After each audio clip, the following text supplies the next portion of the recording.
started with the US, the Second Amendment, the presidential state.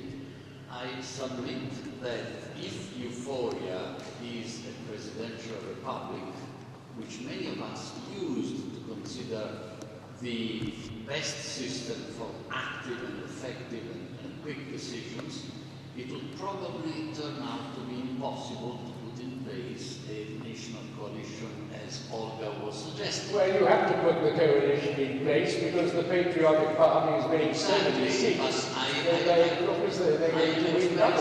expressing the hope that that republic that we have in euphoria is not like, for example, the French Republic or the US Republic, because the existence of a presidential regime has many, many advantages, but creates a pendulum movement in politics that would practically prevent coalitions like we saw many, many years ago repeatedly in Germany.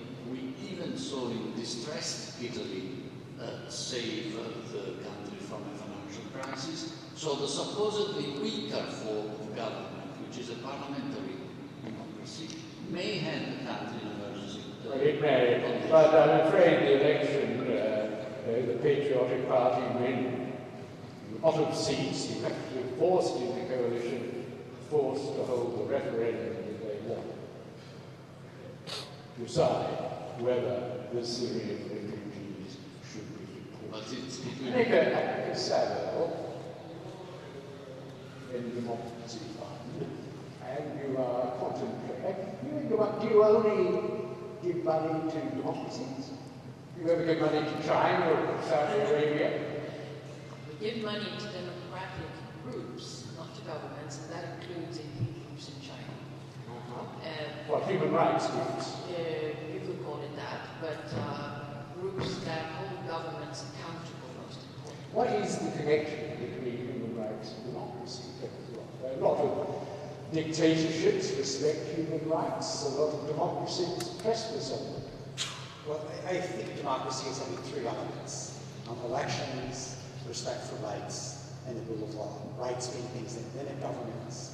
Rule of law meaning that the government is subject to the judiciary enforcing. So human rights are there to stop democracies becoming too democratic. You can have a dictatorship with the majority. Right. If the majority says send back all the Syrian refugees and it's a blatant violation of human rights, a plebiscite is the wrong thing to do. Well, unfortunately, the referendum looks like passing. Annika Savill, you've got 3 projects that you're considering that are as a member of your board. The first is from Saudi Arabia, and to buy driverless cars for women. Women are still not known. But if they have a driverless car, they'll be able to program instructions into it. It should give them, should empower them. Is that a good project? No. And I would go to my board and say, stop this project being foisted upon us. Because it is a blue wash, UN equivalent of a whitewash, a system that's unacceptable. Unacceptable, Reverend Brian? You're the chairman of the... Isn't it aimed at power women? If they can drive, they can give instructions to cars that will drive themselves. My immediate response is, oh, that'd be great. But I do hear what you're saying. It is a tacit endorsement of the existing system, which creates that problem to begin with. And I would say I'm out of my area of expertise in this one. Well, you pick your CEO's recommendation. Another one, the Victims of Democracy project in euphoria. The election, the referendum to deport the Syrians was passed by 52% to 48%. And there are a lot of very distressed Syrians who are going to have to go back to Damascus. It's going to be difficult to uproot your family, as such. You're going to need...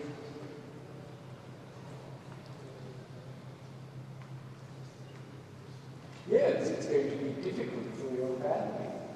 Back to Damascus, but not a very interesting place. Maybe you can get the opportunity to go to the Kurdistan, which is a thriving dictatorship nearby. But Annika, victims of democracy, is that the right word for a project funded by the UN Democracy Fund? We reserve the right in many cases to rename less aptly titled projects, but I would ask in this context, is there a Syria to return to, albeit peaceful? Last time I looked, half the housing stock of that country has been destroyed. Has enough of it been rebuilt to Well, that's one these of the refugees? things. And if so, can the result of this referendum really be considered legitimate? I would ask UNHCR, the UN High Commissioner for Refugees, to step in at some point. But I mean, these countries are believers in democracy, these patriotic parties, they want referendum, plebiscites, they're worried about the elite making all the decisions. And you're absolutely right, the dilemma is acute. It reminds me of Algeria in 1991, where the Islamists were about to win the second round of the election. The election was cancelled, the first democratic election to be held in Algeria, and what happened then was 10 years of the most brutal civil war ever seen in North Africa. That's what happens when you try and mess with the democratic process and step in. So I have no answer for you, but I can point to the dangers. Well, you've got concerns about the Victims of Democracy project.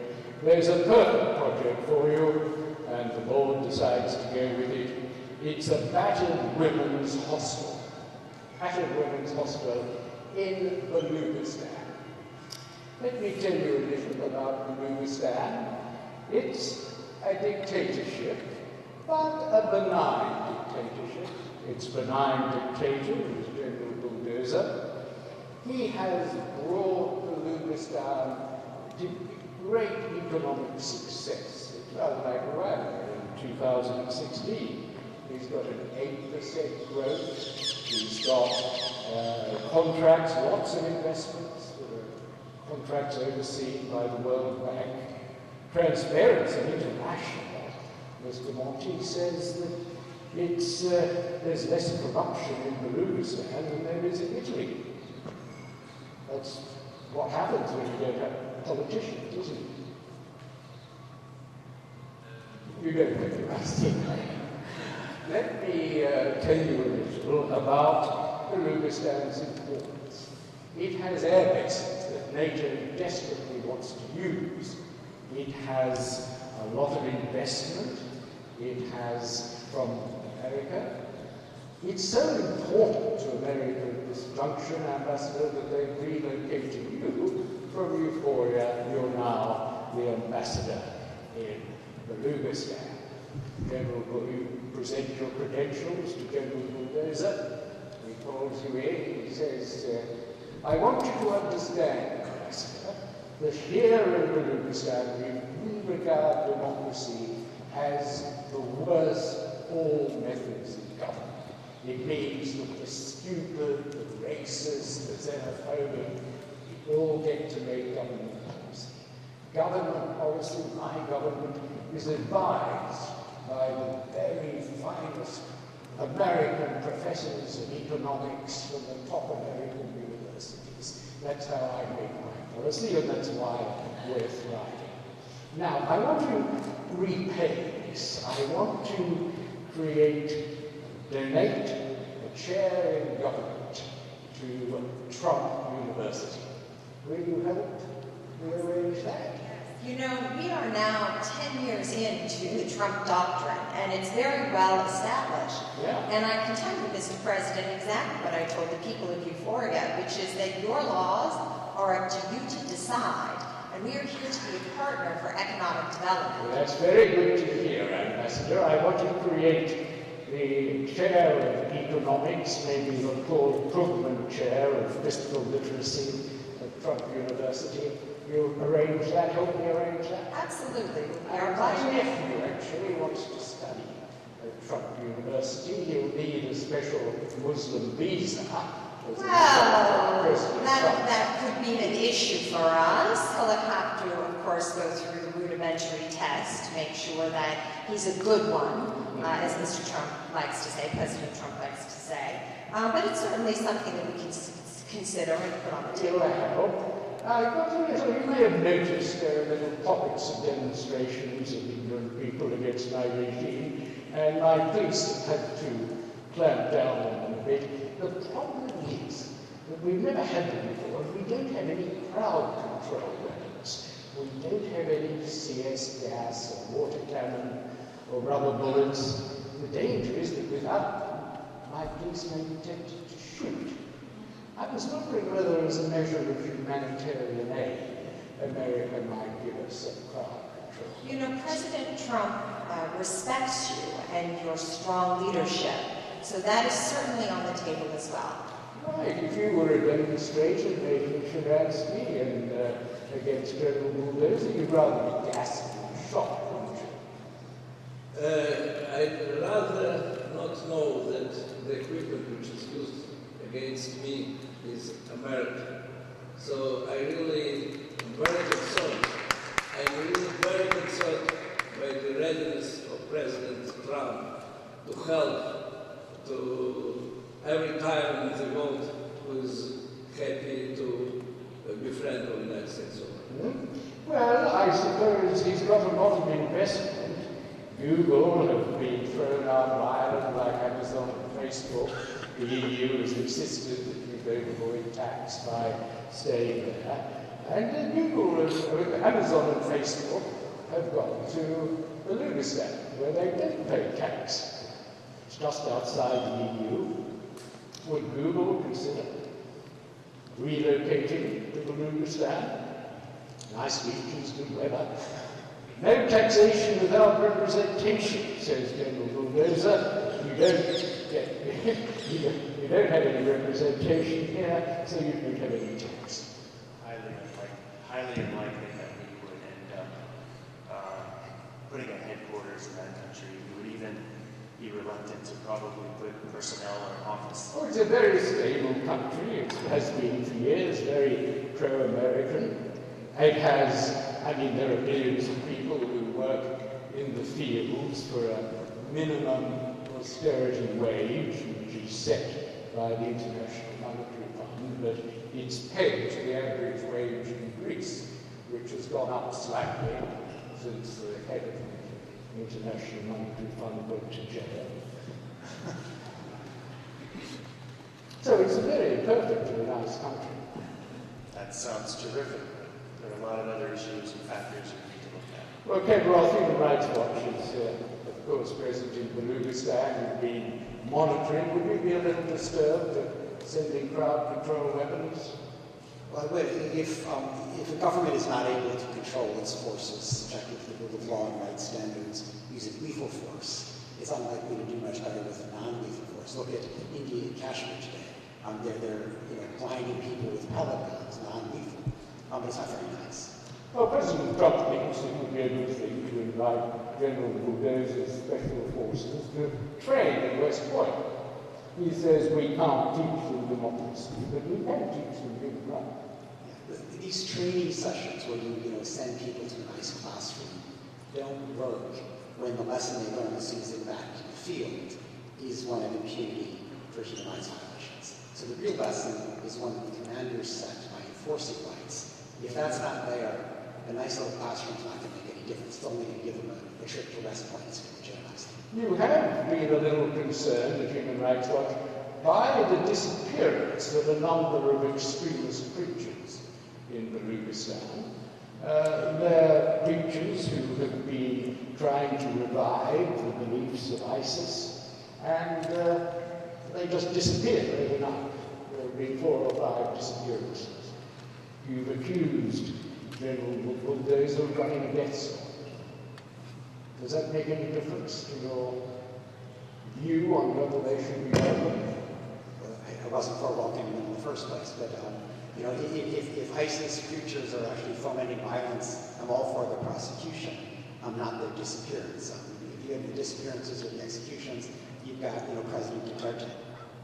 Natan Sharansky, you run a delicatessen in Melania, which is the capital of Belugistan.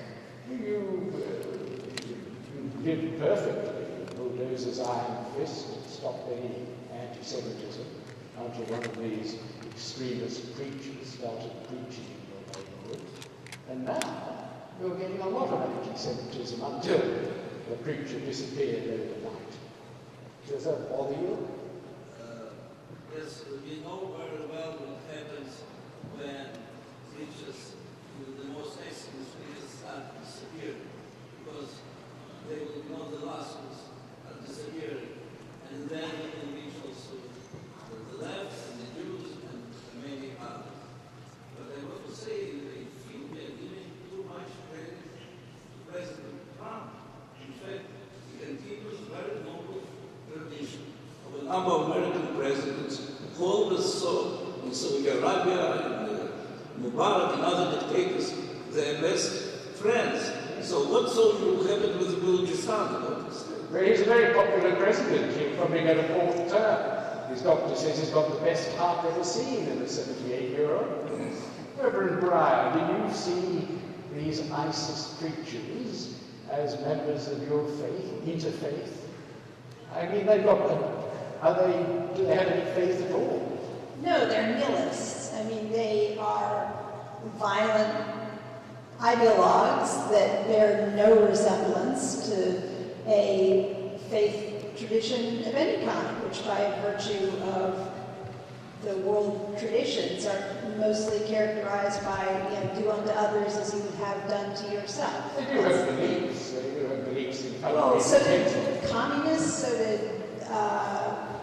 so did a number of other ideologies, so you're not bothered when they disappear overnight? Oh, I certainly bothered when they disappear overnight. Absolutely. I thought that was an open-ended question about what did I feel about ISIS generally. If they disappear overnight, that's a human rights problem, and I couldn't agree more that the next are the disenfranchised and so forth to follow. So that's never a good idea. Well, Bulldozer is a very, very kindly dictator in general terms, but there is one person in this world whom he hates ferociously. That man is Dr. Jekyll, Dr. Ali Jekyll, who was once his closest companion years ago when he seized power. He had Dr. Jekyll beside him. But they've fallen out. Jekyll now runs a website in Pittsburgh in which he preaches a sort of what he calls enlightened Islamism. And it's Googled by a lot of senior members of the army in Kurdistan and the judges and the teaching professions follow him. And he's preaching Islamic democracy. And Bulldozer hates him, thinks that he's planning a coup. Ambassador, your CIA operative, undercover of your cultural affairs advisor, comes in, advisor, he says, Ambassador, we've got news, the CIA got news that Jekyll is planning a move. We gather he's going to leave Pittsburgh, he's going to fly to Euphoria, and be smuggled across the Blue Sea to land at a beach 30 miles north of Melania, the capital.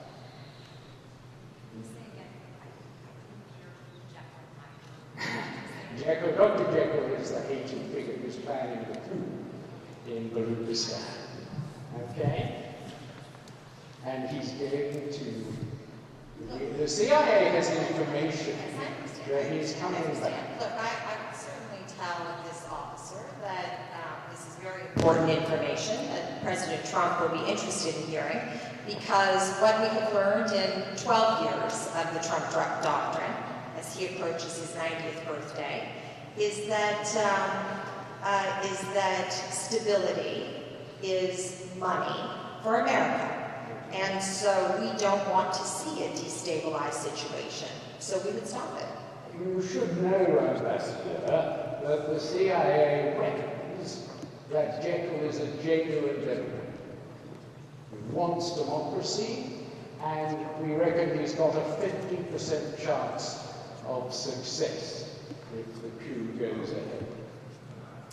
And what does my CIA agent tells me is the economic economic benefit to the United States one way or another. It would be economically disastrous. Bulldozer would stop NATO from using the airfields. He would kick out Amazon and Facebook. Again, the Trump doctrine right now is well established that it is not the job of the United States to be the police of the world. We are interested in stability and in maximizing the strength and economic power of the United States. Maybe we should tell Bulldozer so he can arrest him and kill him.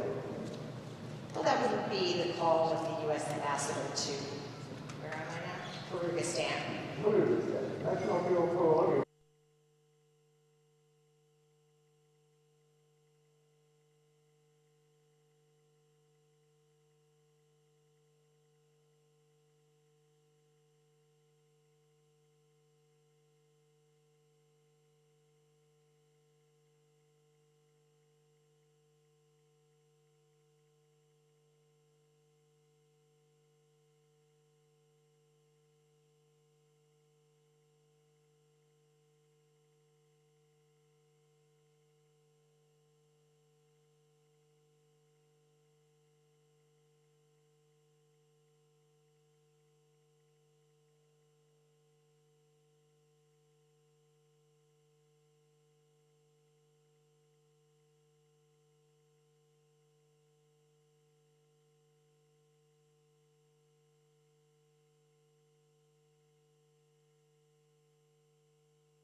One less dictatorship, one more democracy in the world. Would you help him, or would you arrest him and put him on the plane? Well, it has always been my stance that democracy is not a one-size-fits-all, and that it should never be imposed from the outside. Look at what happened to the world when we decided to try to impose democracy on other countries that didn't even have a cultural background to absorb the norms, the values, and the principles of democracy. So if you catch Jekyll, this courageous fighter for democracy, an authoritarian leader should only be overthrown by his people, not from external powers. You agree, Co-Prime Minister? Your Co-Prime Minister is a dog sheriff.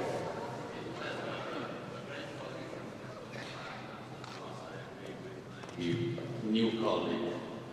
You agree with your new colleague, so if you could catch him, you'll put him on that plane back to Pittsburgh. Democracy in Barugistan will never get a chance. Well, Dr. Jekyll takes a private plane to Euphoria instead of being smuggled across. He flies in personal drone across the blue sea, lands with met by a group of supporting army officers, and the coup begins. It's a thing. General Bulldozer goes on television, asks the people to come out and speak in support of him, and they do. His police begin to round up hundreds of army officers, teachers, judges, and put them in the gulag. But where is Jekyll? Jekyll has escaped. He's nowhere to be found. There's a price on his head of £1 million, and a mandatory sentence law for anyone who harms him. You're in Baluchistan, Annika Savill, inspecting the battered woman's hostel that you've set up with the UN Democracy Fund. You're there, Reverend Breyer, as chairman of the board. It's nightfall. A tall figure clad in a burqa knocks on the door, asking, can he have refuge? You recognize him, he's part of your interfaith dialogue when he was in Pittsburgh. Should you take him in? There's probably something contrary to UN rules in taking in men into a woman's hostel. Is the question yes. to Reverend Simon? Well, you talk to her. She's your chair. I asked this individual to wait in the gardens of the shelter, and I placed a call to the Secretary General at UNDEF. The Secretary General is out. You don't have long. There are bulldozer police patrolling. You have to make a quick decision. No, I would take an expansive view of a place of asylum, I guess. And if there was a place in the garden, I would try to figure out a way. It is a mandatory life sentence. Pardon me? For harboring Dr. Jekyll carries a mandatory life sentence. Not only for you, but your workers. It's pretty sure you'll be caught. Oh, well, I suppose, yeah, if that endangers the hostel, then. And you would. And there's a UN rule about not getting politically involved, isn't there? That's correct, and I don't know why I'm giving shelter to a coup attempter in the first place, who is trying to unconstitutionally overthrow, be it a benign dictatorship, but nonetheless.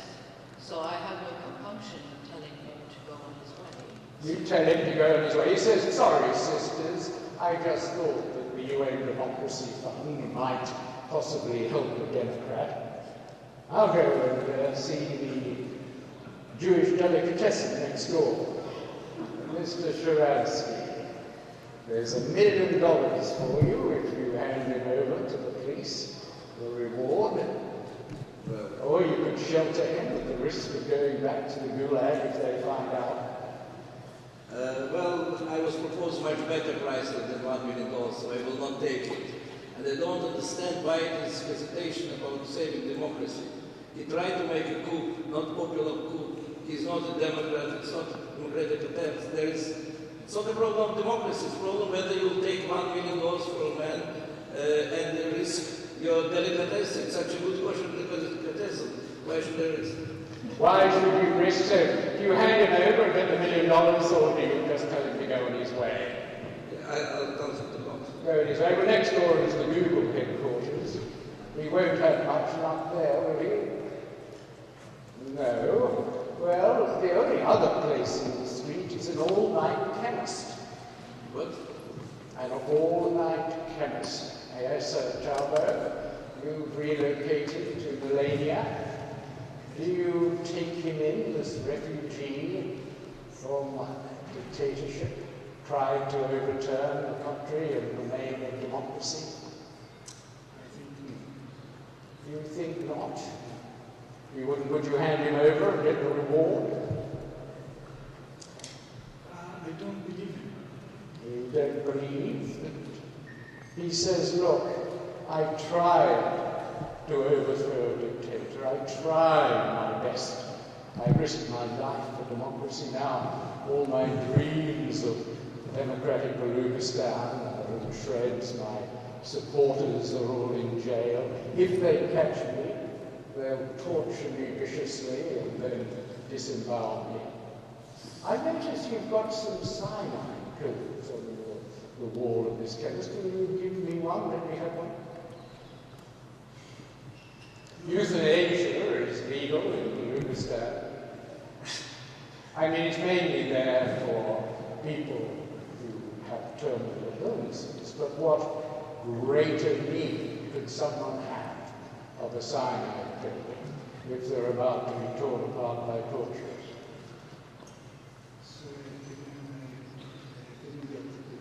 Well, it doesn't matter, because you see the police drawing up outside.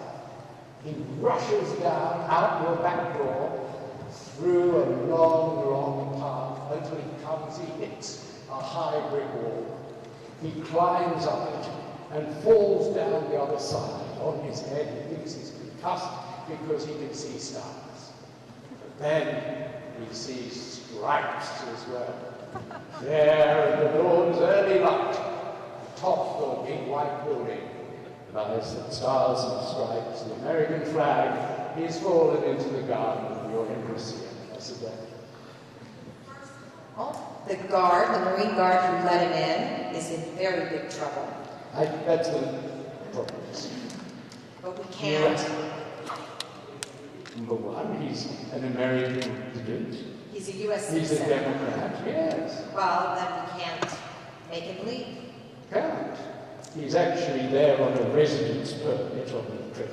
A permanent resident visa, so he hasn't taken out citizenship. But he's been in Pittsburgh for a long time.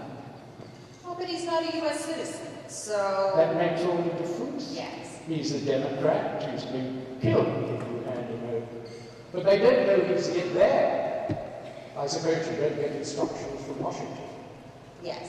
And you better keep it absolutely quiet. Yes. When he's there. Alison Smale, you're the journalist for the Wall Street Times. It's a pretty big story. You're in the middle of the coup, which is like Checkpoint Charlie, you know? It's really, really exciting. Where do you think Jekyll might be? Where do I think he might be? Yes, they can't find him anywhere. Ah, yes. I've been thinking about this very, very hard. And I actually, by chance, went to see an old friend of mine, the Syrian, who runs the local chemist. And he reported this strange visit, which sounded very much like Jekyll to me. Yeah. And due to my great relationship with the Second Secretary, I know where the embassy is. Well, you've got her telephone number. She gave it to you at her last dinner party. A private number. Maybe you should call her up and see whether they have No, I think, and it's a case of, women stick together, let's really uncover the truth about Jekyll. So I am going to ask the ambassador if I can go to the embassy and meet, because I suspect... No, because I suspect that you suspect? Well, why don't you ring her up and ask her whether he's there? No, I think this would be very unwise, because almost certainly generals all over the place are listening to the telephone lines. So I have checked back with Washington, and it's clear from the White House that he's not a U.S. citizen. He's not our problem.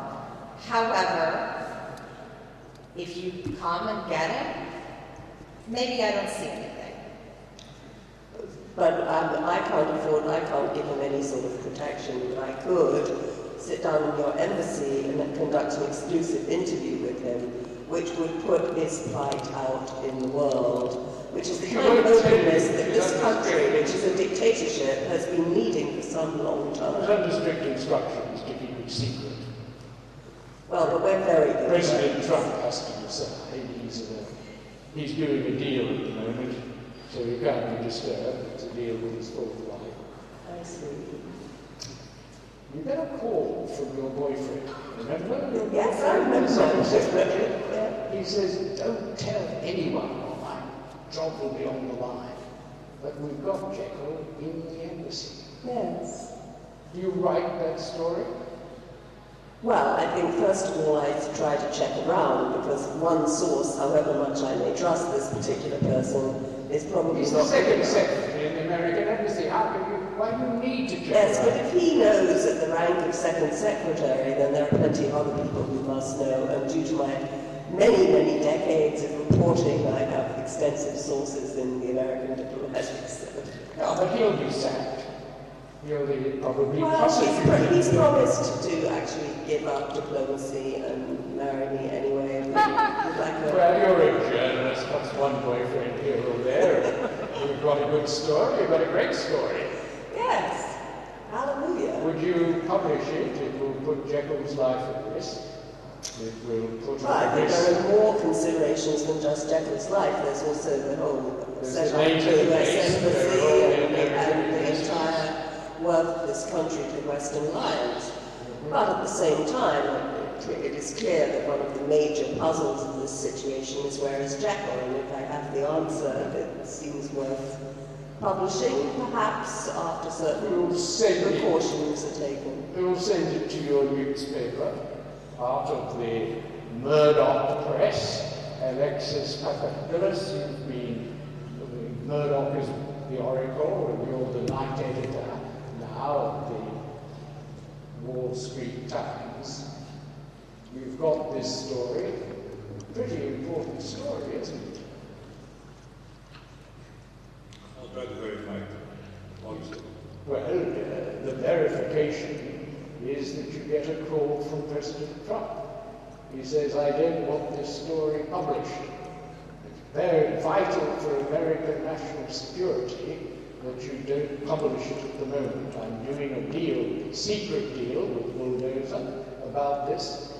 It will be ruined if it gets to the public. I'll tell him that I don't work for him. No, but you work for Rubin Murdoch. He's the chairman of my super PAC. He's not an American, he's an Australian, a great Australian. In the sense that Attila was a great army. I obviously know the risks. I know what happened to Fred Friendly back in '68, so I know that I may be fired, but doing my job means that... Well, you are fired before it goes out. It's an important story, isn't it, Kenneth Roth, that the American people should know, so that public opinion can decide whether Jekyll lives or dies, whether this man who's been in America for 10 years is a permanent resident, who's part of Chloe Brayer's interfaith dialogue, who's a Democrat who's risked his life to change one more country to a democracy, whether he should live, maybe living in the American embassy for 10 years. Julian Assange is still in the Ecuadorian embassy. Great issue. No, look, if I would not send him back to torture or execution, that's a bottom line. Whether he's entitled to asylum is more a question of, he may have disqualified himself, depending on how this coup is going to go, using violence can disqualify him. As for the journalistic question, I think it's a matter of how credible the request is. You don't, as a journalist, as a responsible journalist, you don't want to do something that would really risk lives. If the question is just political embarrassment, you publish away. So if it did risk life, Rupert was right to put it. I think it's a matter of discretion, not as a matter of law. But a responsible journalist is not going to publish just for the sake of publishing flags of the state. Annika Savill, was the Wall Street Times right to pull that story? The fear that it might risk Jekyll's life, that it would interfere with top-level negotiations between Trump and Bulldozer. There's no easy answer to this, so I'm going to take the coward's way out and say that they are right to sit on it for 24 hours while they seek counsel. The New York Times sat on a story about unlawful surveillance by Bush and Cheney for a whole year. Exactly. But I would recommend a slightly shorter time of reflection and seeking counsel from all sides. A good idea, Reverend Breyer, for public opinion to decide whether Jekyll should live or die, whether he should be handed over to bulldozers of torture and execution, or whether he should stay alive in the embassy. That's the sort of thing. If this story is published, the public will be talking about it, not the elite deciding it behind closed doors.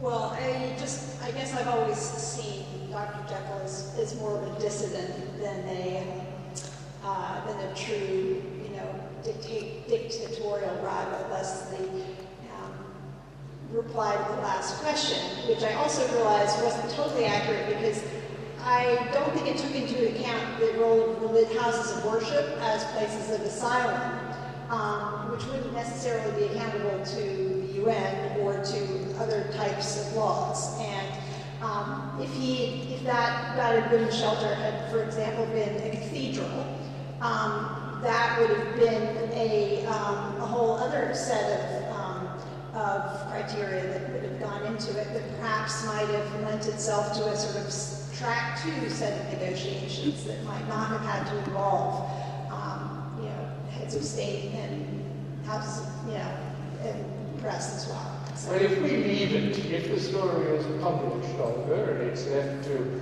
American public opinion to decide Jekyll's fate, do you have faith that in a democracy the decision will be merciful? Well, in a democracy, in a well-governed state, these kinds of decisions are not made by the people, these kinds of decisions are made by the judiciary. So in reality, the tribunal should be the one ruling whether... So you're not a believer in popular democracy?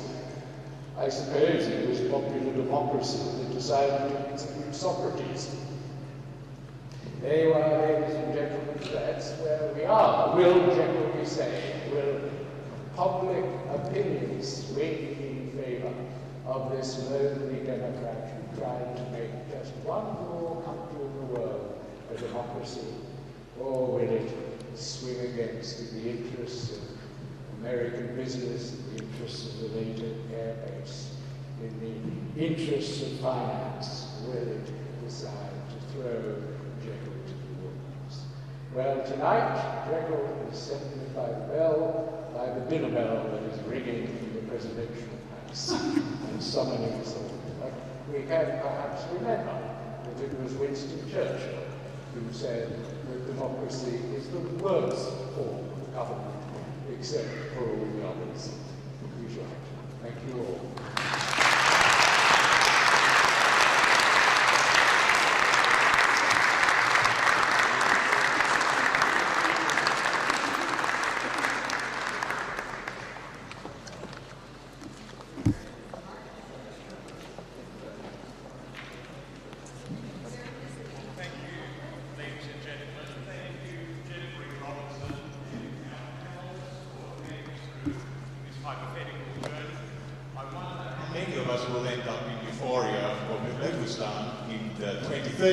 But tomorrow morning, we will all end up at the Negro for more of religion, migration, power and money at the Athens Democracy Forum. See you tomorrow morning, ladies and gentlemen.